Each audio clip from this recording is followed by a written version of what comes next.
ओम नमः सिद्धेभ्यः। ओम नमः सिद्धेभ्यः। ओम नमः सिद्धेभ्यः। ओम नमः सिद्धेभ्यः। ओम नमः सिद्धेभ्यः। ओम नमः सिद्धेभ्यः। यस्य स्वयं स्वभावात्ति रभावे कृष्ण कर्मणः तस्मै सज्ञान रूपाय नमोस्तु परमात्मने। नमोस्तु परमात्मने। नमो अरिहंताय नमो सेवाय नमो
अनंत सिद्ध परमेश्वर भगवान की जय। बोलिए देवादिदेव बोलाए श्री हंसनाथ भगवान की जय। बोलिए प्राचीन बोलाए गदाधर शीतलनाथ भगवान की जय। आचार्य भगवत पूज्य पाद स्वामी की जय। आचार्य भगवत गुरुवर विराग सागर जी महाराज की जय। आचार्य भगवत गुरुवर विशुद्ध सागर जी महाराज की जय। आचार्य भगवत गुरुवर विभव सागर जी महाराज की जय। विश्व जैन धर्म की जय। बोले प्रोजेक्ट श्री सागर महाराज की जय। बोले सागर महाराज की जय।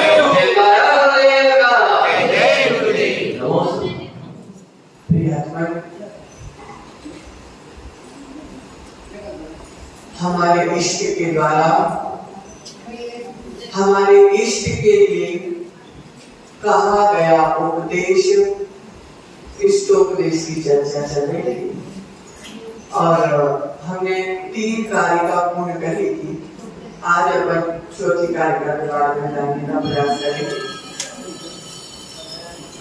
यत्र भावः यत्र भावः यत्र भावः यत्र भावः शिवं दत्ते शिवं दत्ते यत्र भावः शिवं दत्ते यत्र भावः शिवं दत्ते द्यौ द्यौ द्यौ द्यौ कियत् दूरवर्तिनी दूरवर्तिनी द्यौ द्यौ कियत् दूरवर्तिनी दूरवर्तिनी यत्र भावः शिवं दत्ते यत्र भावः शिवं दत्ते द्यौ कियत् दूरवर्तिनी द्यौ कियत् दूरवर्तिनी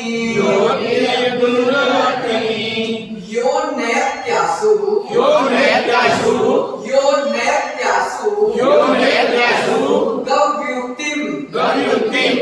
देखो तब बिंदु लगी है ऊपर, ताक के ऊपर छोटी और ऊपर बिंदु। यो नैत्यासु गव्युक्तिम यो नैत्यासु गव्युक्तिम यो नैत्यासु गव्युक्तिम यो नैत्यासु गव्युक्तिम ग्रोसाधे ग्रोसाधे ग्रोसाधे ग्रोसाधे किम किम स सीदति सीदति यो नैत्यासु गव्युक्तिम यो नैत्यासु गव्युक्तिम ग्रोसाधे किम स सीदति ग्रोसाधे किम स सीदति ग्रोसाधे किम स सीदति ग्रोसाधे किम स सीदति। एक साथ उच्चारण करेंगे। यत्र भावः शिवं दत्ते यो कियत् दूरवर्तिनी यो नैत्यासु गव्युक्तिम ग्रोसाधे किम स सीदति ग्रोसाधे किम स सीदति कुशाले किं सत्सिदति। आज पूज्यपाद स्वामी समझा रहे हैं यत्र भावा, यत्र भावा, आत्मा के जो भाव, भाव किसके होते हैं? आत्मा में। तो आत्मा के जो भाव, यत्र भावा, आत्मा के जो भाव है, शिवम दत्ते, शिव को देने वाले। शिव मतलब भगवान, मोक्ष को देने। कोई शिव मतलब स्वर्ग भी मानता है, लेकिन इस कारिका में अपन मोक्ष की चर्चा करें।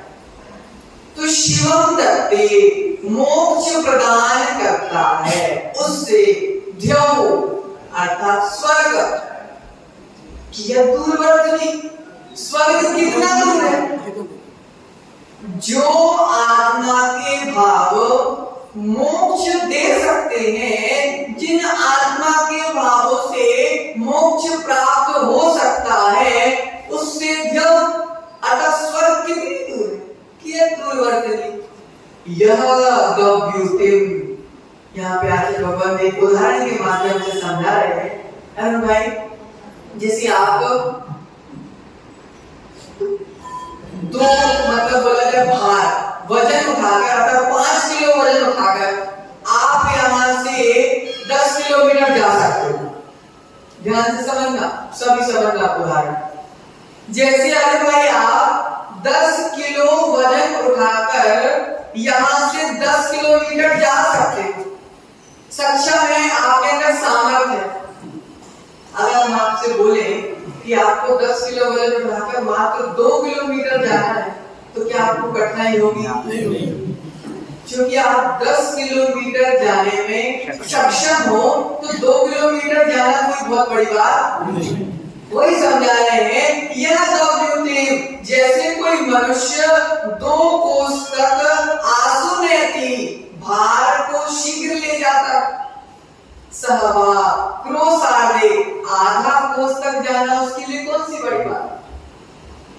यहाँ पर पूज्यपाद स्वामी समझा रहे हैं कि जिस प्रकार मनुष्य, एक कोई जीव वजन उठाकर 2 कोस तक जाना सक्षम है, तो उसके लिए आधा कोस तक जाना कोई बड़ी बात नहीं है। उसी प्रकार आत्मा के जो भाव, भाई आत्मा के जो भाव मोक्ष तक पहुंचाते हैं, उन भावों के द्वारा स्वर्ग जाना कोई बहुत बड़ी बात नहीं है।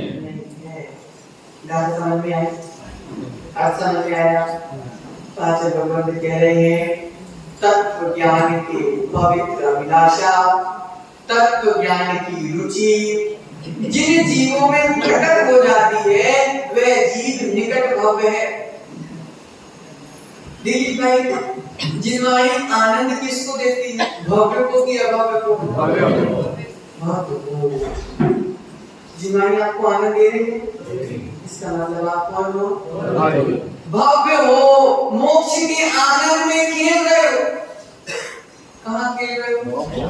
मोक्ष के आनंद में खेल रहे हो। इसके आचार्य कह रहे हैं, भव्य जीवों को उपदेश दे रहे हैं, इष्टोपदेश दे रहे हैं कि जिन भावों से मोक्ष मिलता है, उन भावों से स्वर्ग प्राप्त करना कोई बहुत बड़ी बात नहीं। पिछली गाथा में हमने जाना था कि स्वर्ग कैसे प्राप्त हो, स्वर्ग की सीढ़ियों के विषय में जाना था, लेकिन चौथे नंबर की गाथा में आचार्य भगवान हमको मोक्ष का सोपान बता रहे हैं।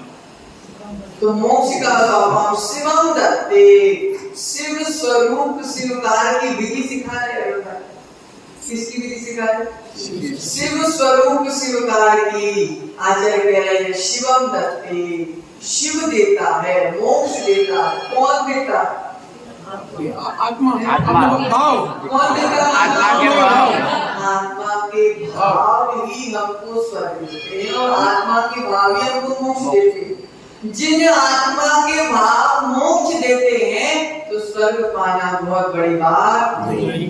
अब देखो अगर भाई मोक्ष प्राप्त होगा, कैसे प्राप्त होगा? आत्मा के भाव से प्राप्त होगा। तो मोक्ष प्राप्त होगा तो अनंत दर्शन, अनंत ज्ञान, अनंत सुख, अनंत वीर, जितने भी अनंत गुण हैं, ये तो अपने आप प्राप्त क्योंकि ये सब अविनाभावी है। मोक्ष प्राप्त होगा तो मोक्ष के सारे सुख भी तुमको प्राप्त हो जाएंगे, तो अलग से सुख प्राप्त करने की आवश्यकता नहीं है। देखो अरुण भाई, गाड़ी से तुमको कहाँ जाना है? प्रतापगढ़ जाना है। तुमने ड्राइवर को बता दिया कि हमको कहाँ जाना है? प्रतापगढ़ जाना है। ड्राइवर तुमको कहाँ लेके जाएगा?